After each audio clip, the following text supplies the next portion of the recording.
प्राचीन काल में एक ऐसी गाथा घटी जो भक्ति, त्याग और दिव्य हस्तक्षेप से परिपूर्ण थी। ये कहानी है भक्त अंगद की, जिसने तमाम कठिनाइयों के बावजूद अपने भगवान के प्रति निष्ठा और आस्था को बनाए रखा। अंगद का विवाह एक अत्यंत रूपवती स्त्री से हुआ था, जो भक्ति और पूजा में अटल विश्वास रखती थी। वह हर दिन ईश्वर की आराधना और सेवा में लगी रहती थी। दूसरी ओर अंगद को भक्ति और पूजा में कोई रुचि नहीं थी। अंगद राज्य के महामंत्री थे और राजा के निकटतम सलाहकारों में से एक थे। एक दिन अंगद ने देखा कि सभा में एक चोर खड़ा है, जिसे सिपाहियों ने पकड़कर दरबार में पेश किया था। राजा ने अंगद की ओर देखा और गंभीर स्वर में कहा, महामंत्री अंगद, इस व्यक्ति ने हमारे गांव में चोरी करने का साहस किया है। इस चोरी के जुर्म में इसे क्या दंड देना उचित होगा? महाराज, मेरे हिसाब से इसे चोरी किए हुए धन के 3 गुना वापस करने का आदेश देना चाहिए और अगले 1 साल तक इसे राज्य से बाहर निकाल देना उचित होगा। सहमत हूँ।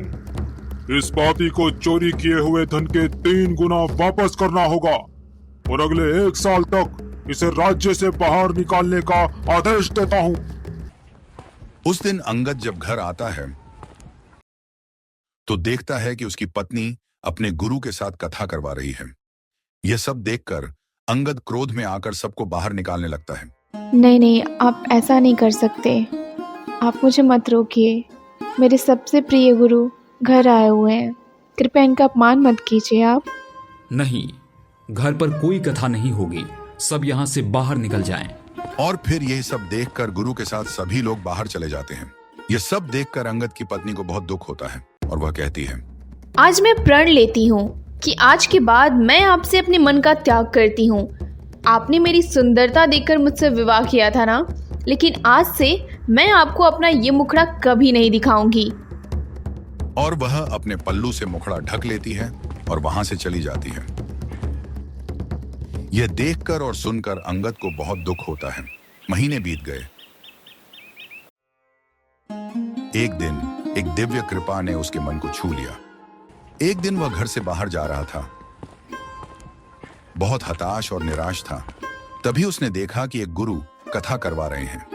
वह वहां बैठ जाता है इस भावना में कि उसकी थोड़ी थकान और दुख कम हो। कथा इतनी सुंदर थी कि वह अब रुचि लेने लगा और सुनने लगा।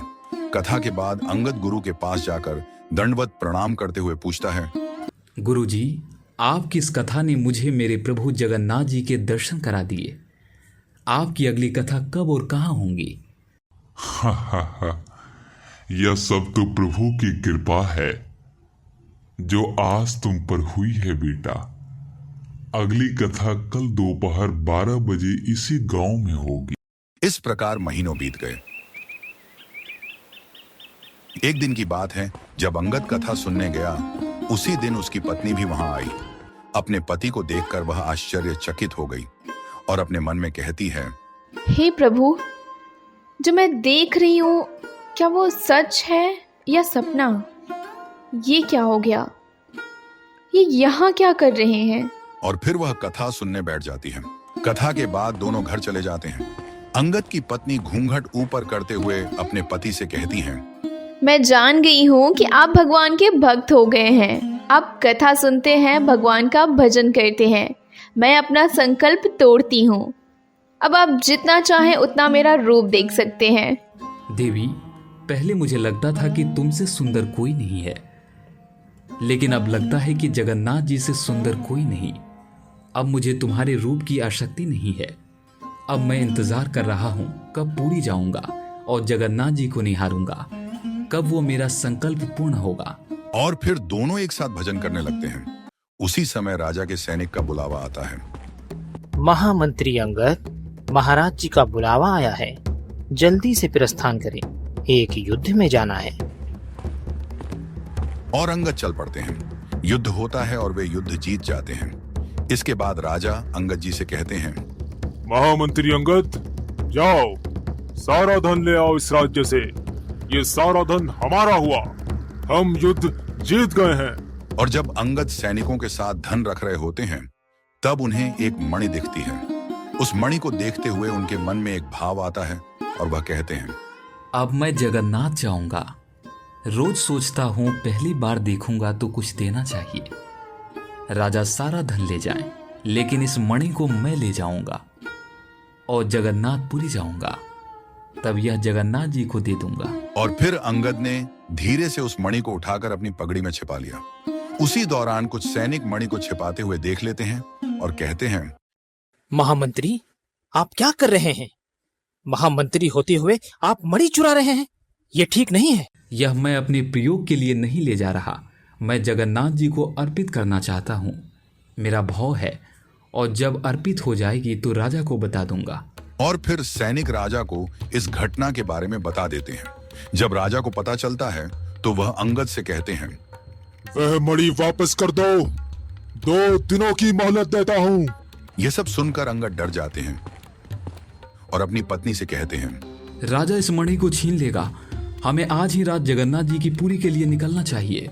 दोनों एक साथ बैलगाड़ी में बैठकर जगन्नाथ धाम के लिए निकल पड़े। लेकिन अंगद जी के लिए यह सब इतना आसान नहीं था।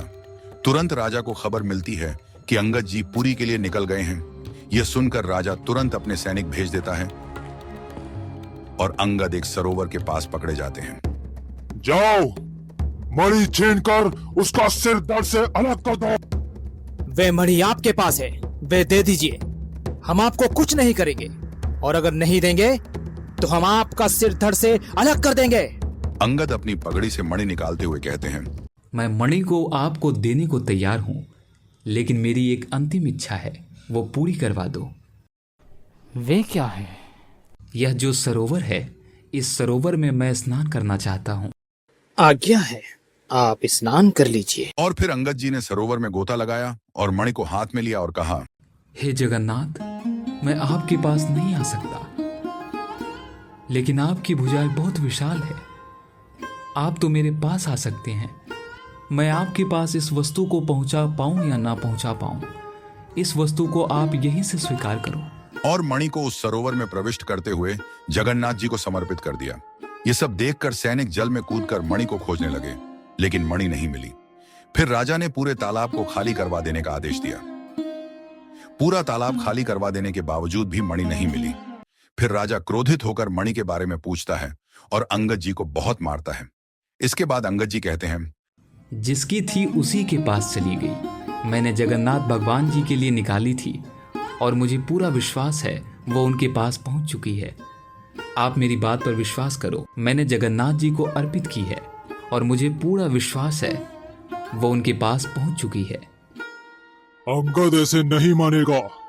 चलो इसको जगन्नाथ जी के पास ले चलते हैं और वहीं इसके प्राण त्यागेंगे, वहीं इसके सिर को धड़ से अलग करेंगे।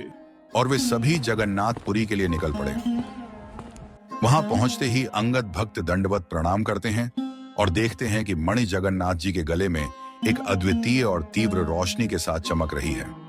यह दृश्य देखकर अंगद अपने प्राण त्याग देते हैं। मुझे क्षमा कर दो प्रभु, मुझसे बहुत बड़ी भूल हुई है। मैं इस मणि को आप ही को अर्पित करता हूँ। और फिर राजा और उसके सैनिक भी दंडवत प्रणाम करते हैं। तो भक्तों, ये थी भक्त अंगद जी के साथ घटित हुई एक सच्ची घटना। यदि आप इस तरह की और कहानियां सुनना चाहते हैं तो कृपया वीडियो को लाइक और शेयर करें और चैनल को सब्सक्राइब करना ना भूलें। Thank you for watching.